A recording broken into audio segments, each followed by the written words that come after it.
Hello, dear students. Today we'll do the last part of spring mass system. We'll see how amplitude changes on placing another block over an oscillating SHO, or how amplitude changes due to impact of an impulse on an oscillating SHO. So let's go ahead. तो देखते हैं कि किस तरह से एक oscillating SHO के ऊपर एक और मास रखने से उसके एम्पलीट्यूड में चेंज हो सकता है।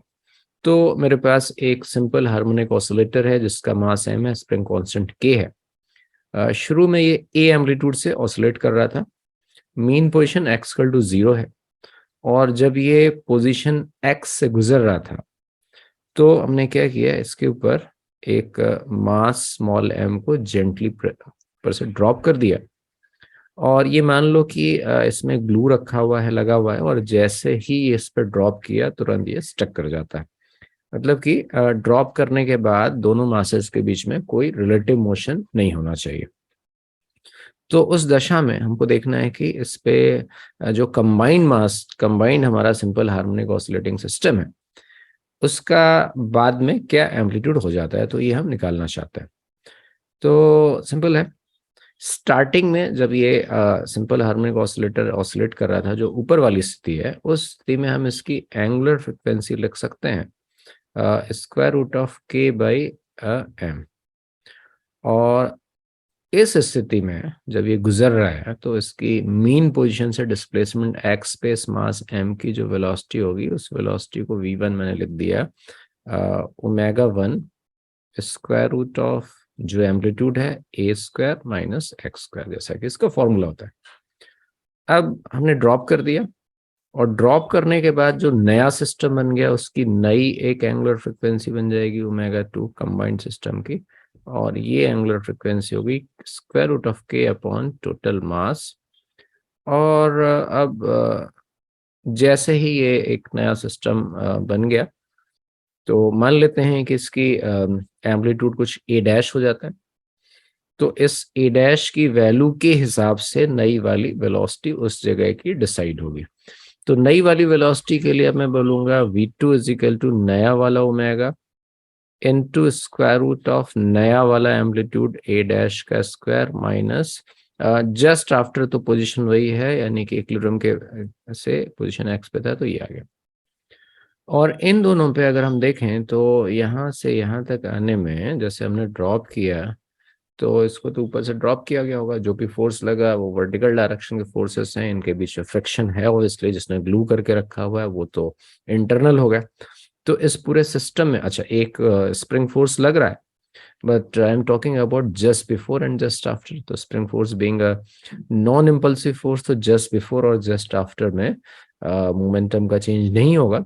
तो हम लोग लीनियर मोमेंटम का कंजर्वेशन लगा सकते हैं ड्रॉप करने के जस्ट पहले और ड्रॉप करने के जस्ट बाद। So applying conservation of linear momentum just before and just after. तो हमारे पास लीनियर मोमेंटम पहले का है mv1, और बाद का हो गया total mass m plus small m into v2। v1 v2 की जो वैल्यू मैंने निकाली है उसको यहाँ रख देंगे, तो m omega 1 square root of a square minus x square, और फिर लिखूंगा मैं capital M plus small m whole square, अभी आगे करेंगे। Capital M small m v2 omega 2 square root of a dash square, a dash नया amplitude है x square. अब क्या करते हैं, इस इक्वेशन को स्क्वायर कर देते हैं दोनों साइड में, और फिर उसका रीअरेंजमेंट कर देते हैं। तो जब स्क्वायर करूंगा और थोड़ा सा रीअरेंज करूंगा तो मुझे मिल जाएगा a dash square minus x square, है ना, इसका स्क्वायर हो गया।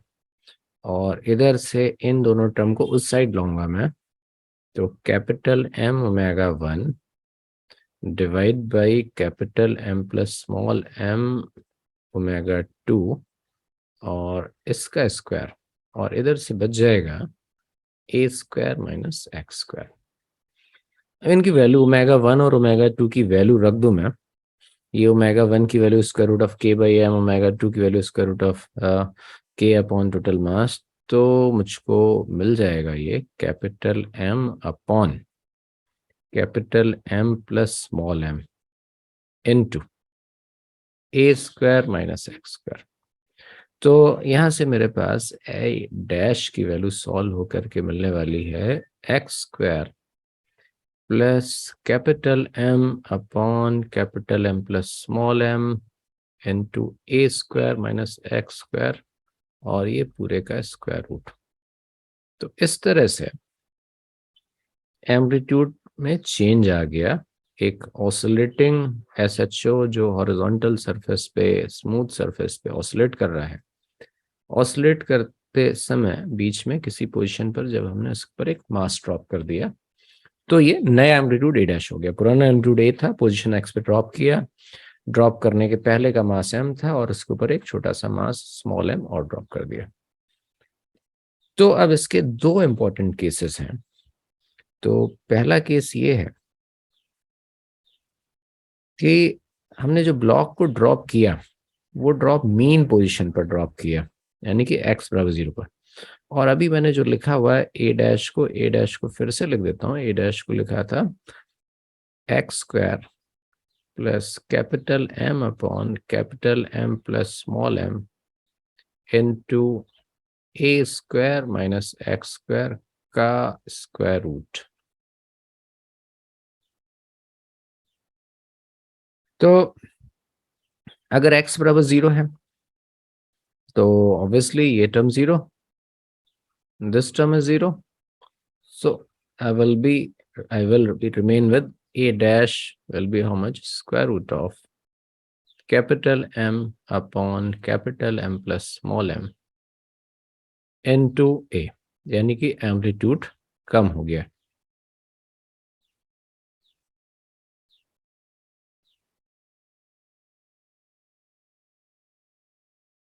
और ये केस बहुत पूछा जाता है एग्जाम कि मीन पोजीशन से गुजरते समय एक पार्टिकल के ऊपर एक दूसरा मास रख दिया जाए तो नया एम्पलीट्यूड क्या हो जाएगा। तो डायरेक्ट फॉर्मूला हम आगे से यूज कर लेंगे। और एक दूसरा केस है, स्पेशल केस, कि जब वो ब्लॉक एक्सट्रीम पोजीशन से गुजर रहा था उसी समय, ये एक्सट्रीम पोजीशन है यानी कि ये पॉजिटिव एक्सट्रीम पे गुजर रहा था, तो ये तो डायरेक्टली हम सोच सकते हैं कि जब एक्सट्रीम पोजीशन से गुजर रहा था तो इसकी वेलोसिटी है 0। पहले का मोमेंटम 0 और हमने ऐसे ड्रॉप किया, यानी कि एक्स डायरेक्शन में कोई मोमेंटम तो लेके आ नहीं रहा छोटा वाला मास। तो ड्रॉप करने के जस्ट बाद भी मोमेंटम को 0 ही ना पड़ेगा, क्योंकि जो पार्टिकल आकर के चिपक रहा है वो अपने साथ कोई हॉरिजॉन्टल डायरेक्शन का मोमेंटम तो लेकर के आ नहीं रहा है।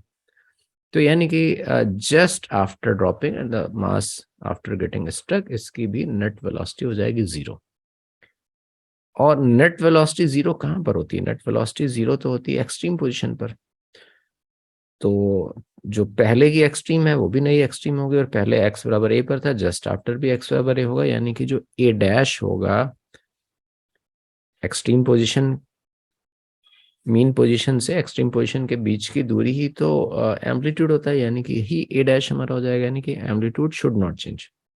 लेकिन देखते हैं कि अपना फॉर्मूला क्या बोलता है। फॉर्मूला बोलता है a dash is equal to x square plus capital M upon capital M plus small m into a square minus x square का स्क्वायर रूट।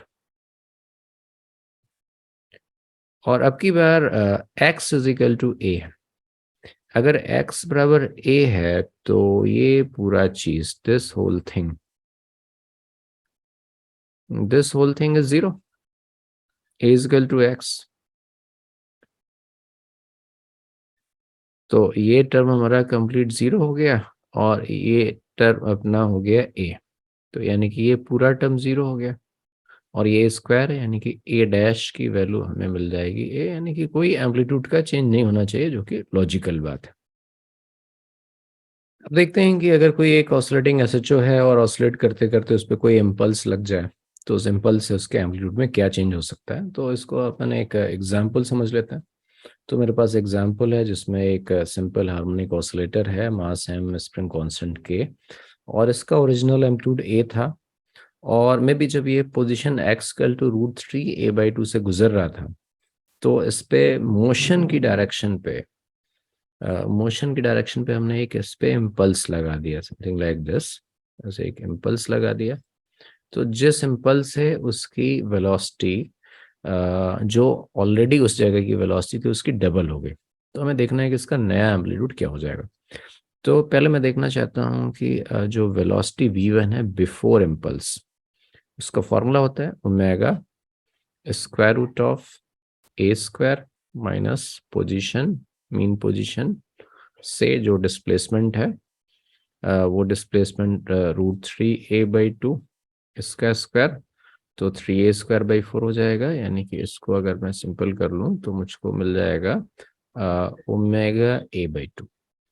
तो ओमेगा a/2 आ गया just before the impulse. Impulse लगा है इस पर, तो उसी जगह पर इम्पल्स के जस्ट बाद की वेलोसिटी v2 आ गई। तो वेलोसिटी v2 आ गई और क्वेश्चन में दिया गया है कि ये वेलोसिटी डबल हो जाती है, यानी कि जो वेलोसिटी हो गई ये हो गया हमारे पास 2v1, यानी कि हो गया ओमेगा ए। तो क्या इस सिंपल से इसका ओमेगा चेंज हुआ? मास वही है, के वही है, तो ओमेगा तो वही होगा। तो अब ये एस एच एम का ओमेगा चेंज नहीं हुआ, के और एम वही है इसलिए ओमेगा वही रहा। पोजीशन भी वही है, उसी पोजीशन पे वेलोसिटी चेंज हो गई। तो हमारे पास ये जो फॉर्मूला है v is equal to omega square root of a square minus x square S H M है। तो इस पार्टिकल का ओमेगा नहीं चेंज हुआ, जस्ट आफ्टर जगह वही है, v बदल गया तो ऑब्वियसली a को बदलना पड़ेगा। तो इसी फॉर्मूले में जो हमारे पास जो नया v है उस नए v को मैंने v2 लिख दिया, नया ओमेगा ओमेगा ही है और नया x x ही है, तो a बदलेगा, तो यानी कि नया a हमारा a2 हो गया। तो v2 की वैल्यू रखा मैंने, v2 की वैल्यू रखा omega a, this is equal to omega a। Omega omega gets cancelled, इस इक्वेशन का स्क्वायर कर देते हैं, तो a2² minus x square is equal to, अच्छा x की वैल्यू है, x की वैल्यू है उस जगह पर, x की वैल्यू वही है जो पहले थी, तो इसका स्क्वायर करते हैं। a2² माइनस एक्स का मतलब √3a/2 का स्क्वायर और इधर से a²।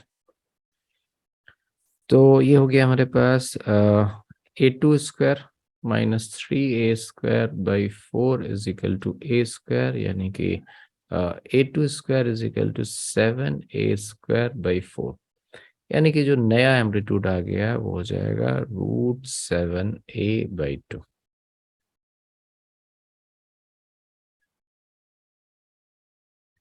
इसी क्वेश्चन को हम एक और मेथड से भी कर सकते हैं, देखते हैं।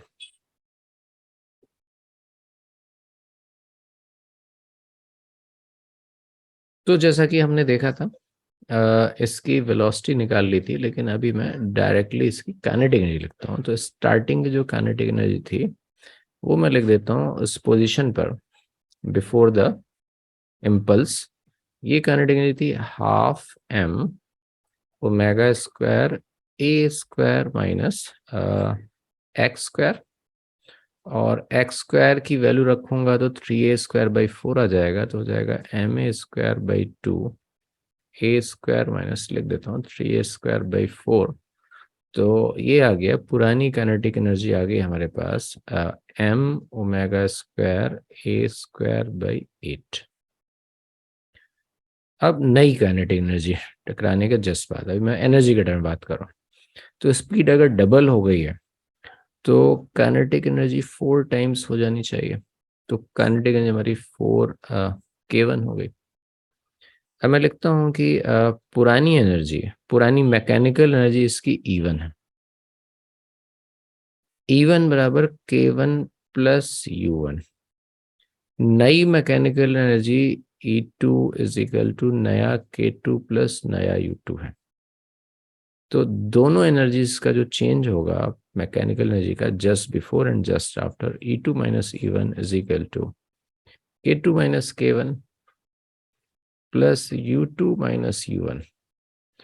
पोटेंशियल एनर्जी तो पोजीशन का फंक्शन है, more precisely U is equal to होता है ½ m⍵² x²।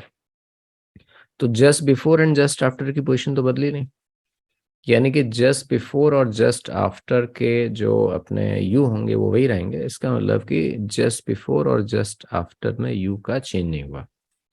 तो K2 minus K1, K2 4K1 है, तो K2 माइनस K1 हमारे पास आ गया 3K1। और मैकेनिकल एनर्जी का फॉर्मूला है E is equal to half m omega square a square. तो इस सिंपल से इसका एम ओमेगा चेंज नहीं हो रहा है, एम्पलीट्यूड ही चेंज हो रहा है। तो मैं इसको लिखूंगा हाफ एम ओमेगा स्क्वायर, नया एम्पलीट्यूड ए डैश स्क्वायर माइनस पुराना एम्पलीट्यूड ए स्क्वायर, ये मैकेनिकल एनर्जी का चेंज हुआ। और thrice of the original current मतलब हो गया 3/8 M omega square a square. तो यहाँ से M omega square a square को काट दो, इसको 2 को 4 कर लो, तो क्या मिल जाएगा, a dash square is equal to a square plus 3a² by 4। और इधर से मिल गया हमको 7a² बाई 4, और एक बार फिर से स्क्वायर रूट लेंगे तो ए डैश की वैल्यू मिल जाएगा √7/2a, जो कि हमने मेथड 1 से निकाला था। तो मेथड ये जानकारी के लिए हमारे पास मेथड सारे आने चाहिए, और जिस केस में जो कन्वीनियंट हो उस मेथड को अप्लाई करते हैं। तो स्प्रिंग मास सिस्टम का समापन हुआ। नेक्स्ट वीडियो में हम अब एंगुलर सिस्टम पे आगे बढ़ेंगे, और एंगुलर सिस्टम में simple pendulum, compound pendulum, torsional pendulum और कुछ जनरल एंगुलर मोशन के सिस्टम के बारे में बात करेंगे। Thank you.